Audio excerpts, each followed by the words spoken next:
आप सभी उपासक उपासिकाएं जिन्होंने इस उद्देश्य से तो आप सभी के उद्देश्य आपको पता होगा कि आपने क्यों दान दिया, है ना।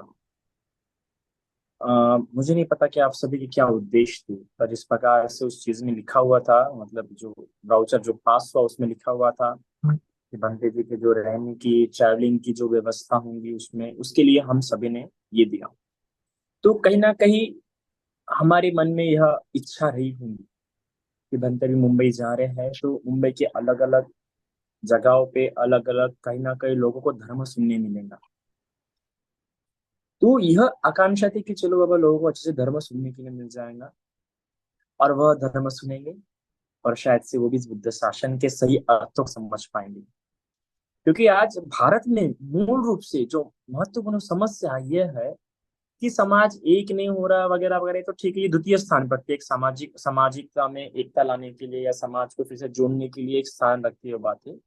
पर इस बुद्ध शासन का एक जो महत्वपूर्ण बात जो होता है कि वो बुद्ध के जो मूल शिक्षा किस लिए है, बुद्ध की मूल शिक्षा क्या है, जैसे निर्वाण के लिए है। इसके अर्थों में, इसके व्याख्याओं में जो उनको विमतिया, जो भ्रांतियां उत्पन्न हो रही है, ऐसी विमतियां और भ्रांतियां उत्पन्न अगर उनको होती है बुद्ध शासन के इसमें, तो उनको मिथ्या दृष्टि उत्पन्न हो सकती है जो कि उनको दीर्घ काल तक नरक में लेके जा सकती है या फिर उनको दुर्गति पहुंचा सकती है।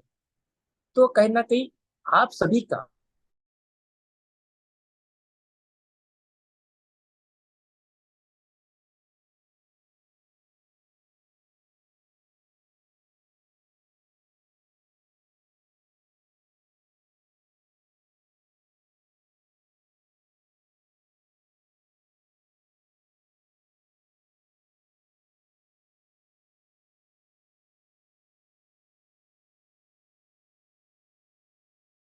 लोग धर्म सुन पाएंगे।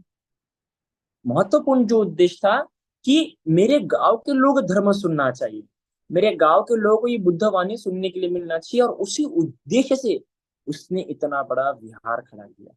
और उसका आज ये इतना बड़ा हम देखते कि इतिहास के पन्नों में उसका नाम आ गया, और ये बहुत बड़ा दान है।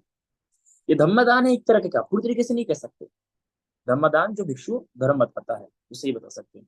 पर आप सभी जो कहते हैं ना हमकी चक्रों गतिमान करना, है ना, जो कहते हैं ना बाबा साहब जो कहते हैं ना कि जो मेरे जो रथ है, जो मेरा जो रथ है यहाँ से मैंने यहाँ तक खींच के लाया, अगर तुम उसको आगे नहीं ले जा सकते तो पीछे ही मत ले जाना, वही रखना। तो आपने ये जो दान दिया ये उसी रथ को आगे बढ़ाने में है। इस अर्थ को मेरे हिसाब से अगर बाबा साहब का जो अर्थ बोलोगे ना कि बाबा इस चक्र को इस रथ को आगे लेके जाओ, मतलब वही कि लोगों तक धर्म पहुंचाओ। क्योंकि इस धर्म में, इस बुद्ध की शिक्षा में इतना सामर्थ्य है कि अगर ये बुद्ध की शिक्षा लोग सुन ले, लोग इस शिक्षा को समझ ले, तो हमें कोई जरूरत नहीं है सब बोले समता लाओ जाति व्यवस्था हटाओ, जाति व्यवस्था हटाओ।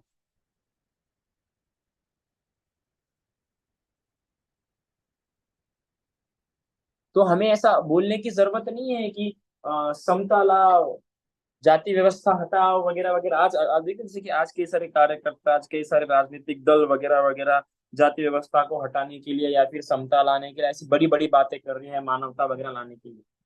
पर वो लोग ये बात समझ ही नहीं पाए कि बुद्ध की शिक्षा में ही इतना सामर्थ्य है।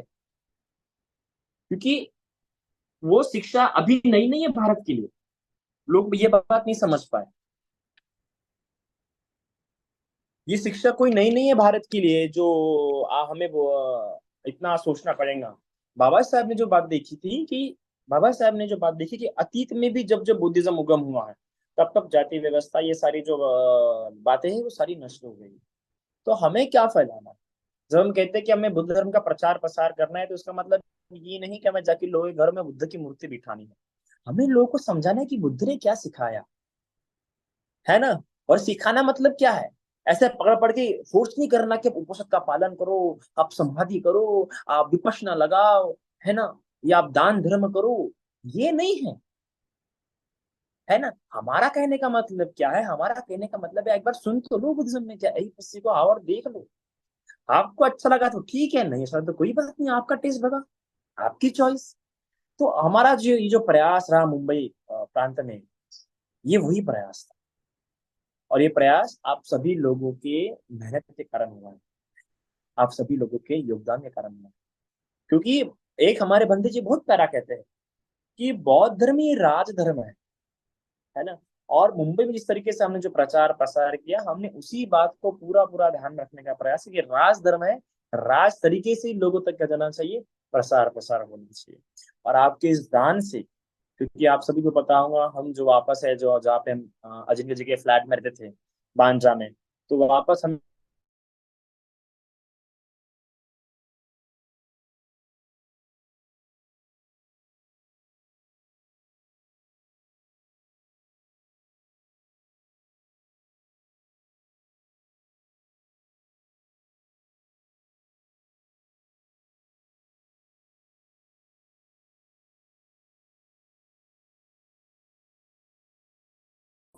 और जब हमने लोगों तक जब बौद्ध धर्म पहुंचाया, तो कई सारे लोगों का यही कहना था कि यह जो हमें पहली बार देखने के लिए मिला, यह पहली बार सुनने के लिए मिला, तो यह बात बताती है कि उनको इच्छा है बौद्ध संस्कृति को, बौद्ध उपदेशों को मूल रूप में जानने की, पर आज तक उन्हें कोई सही व्यक्ति नहीं मिला। उन 60 सालों में, 60 या 70 सालों में उनको ऐसा कोई व्यक्ति नहीं मिला जो सही मायने में, सोचिए, मुंबई जैसे प्रांत को।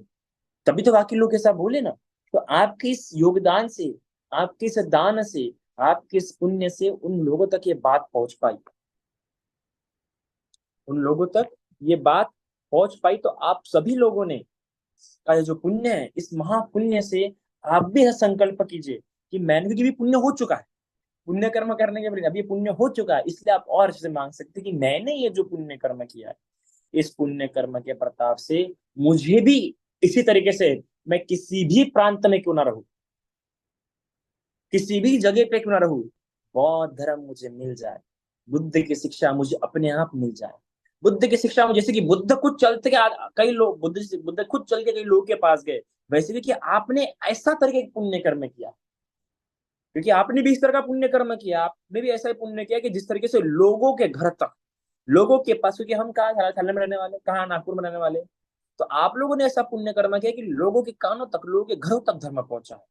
तो ऐसा आप भी संकल्प कीजिए कि ये जो मैंने पुण्य कर्म किया, ठीक इस तरीके से मैं भी किसी भी प्रांत में पैदा हो जाऊं, मुझे भी धर्म अपने आप मिल जाए। क्योंकि 8 क्षणों में एक क्षण ऐसा भी होता है कि वो ऐसे प्रांत में उत्पन्न हो जाना जहाँ पे बौद्ध धर्म ना पहुंच सके, वो भी नरक से कम नहीं है ना। तो इसीलिए ऐसा पुण्य कर्म कीजिए, क्योंकि देखो, मनुष्य योनि में उत्पन्न हो गए, पर मनुष्य योनि में उत्पन्न होके भी ऐसे प्रदेश में उत्पन्न हो गए जहाँ पे भिक्षु के दर्शन नहीं होते होंगे, तो बड़ा बड़ा बड़ा दुखद क्षण है आपके लिए, बड़ी बड़ी बेकार बात हो गई आपके लिए। तो ऐसा पुण्य करो, ऐसे संकल्प करो इस पुण्य से कि मैं किसी भी प्रदेश में, कहीं भी स्थान हूँ, मुझे बराबर भिक्षु के दर्शन वहां हो जाए, मुझे बराबर भिक्षु को दान करने मिले, मुझे बराबर धर्म सुनने के लिए मिले, ऐसा हो। ये पुण्य जो किया, ये वही लोगों को वैसा कराने में हेल्प हुआ, तो इस पुण्य से आपके साथ भी ऐसा हो सकता है। तो इस पुण्य कर्म से ऐसा अनुमोदन कीजिए। तो इसी प्रकार जो आपने, कई सारे लोगों ने तो हमें डायरेक्टली देखा भी नहीं, पर फिर भी अपना योगदान दिया, और योगदान देके इतना अच्छा कार्यक्रम किया, जो कि बहुत अच्छा हुआ, बहुत सुखद रूप में हुआ। आशा करता हूँ कि आप सभी का विश्वास परिधि धम्मा पे इसी तरीके से बना रहे, क्योंकि आने वाले समय में हम इसी तरह, जिस प्रकार इस समय हमने कुछ किया, हम सिर्फ धर्म का काम नहीं कर रहे हैं यहाँ पे, आप इस बात को समझ लीजिए। परिधम्मा ऐसा नहीं कि धर्म के प्रचार प्रसार का ही ऐसा कुछ काम, ऐसा नारा लेके खड़ा हो गया है। परिधम्मा का उद्देश्य ये है कि वो ऑथेंटिक, शुद्ध स्वरूप, इस बात को समझिए, शुद्ध स्वरूप में धर्म को पहुंचाना, शुद्ध संस्कृति में धर्म को पहुंचाना का काम काम करते हैं। और हम इसलिए ऐसा कर पा रहे हैं क्योंकि हम सभी बाहर देश से हैं, हम सभी अभी बौद्ध राष्ट्र में रह रहे हैं, जैसे कि भंते गुणानंद जी बौद्ध राष्ट्र में रह रहे हैं, उनको पता है कि शुद्ध रूप में बौद्ध संस्कृति क्या है। मैं खुद थाईलैंड में हूँ, मुझे पता है बौद्ध संस्कृति शुद्ध स्वरूप में क्या है, क्योंकि मैं उस राष्ट्र में हूँ अभी। तो हम ऐसा ही नहीं कि हाँ हमें नॉलेज, इसलिए हम झंडा, या हमने चियो ले लिया इसलिए झंडा झंडा खड़ा कर दिया हमने कि नहीं नहीं हमें धर्म का प्रचार प्रसार करना। हमें जितना, हमारा ऐसा उद्देश्य है कि जितने लोग तक भी जाए, शुद्ध स्वरूप में जाए, और हम वो प्रयास कर रहे हैं। और ये तभी हो पाएगा जब आप सभी का योगदान ऐसा बना रहे, और अभी आप सब इतने ही दिनों से है, आप समझ रहे हैं कि हमारा काम कैसा होगा।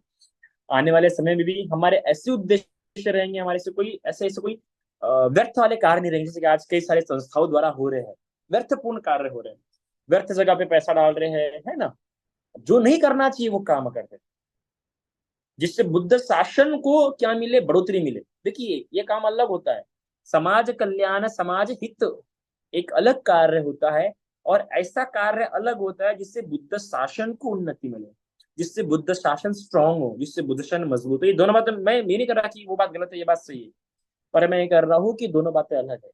समाज कल्याण के लिए आपसे ज्यादा लोग हैं, बुद्ध शासन के लिए कार्य करने से ज्यादा लोग समाज कार्य के लिए, क्योंकि खुद बुद्ध शासन का महत्व कई लोग कम कम लोग समझते हैं, और उसमें से भी किस प्रकार से सहायता करना चाहिए उसमें भी और कम लोग हैं।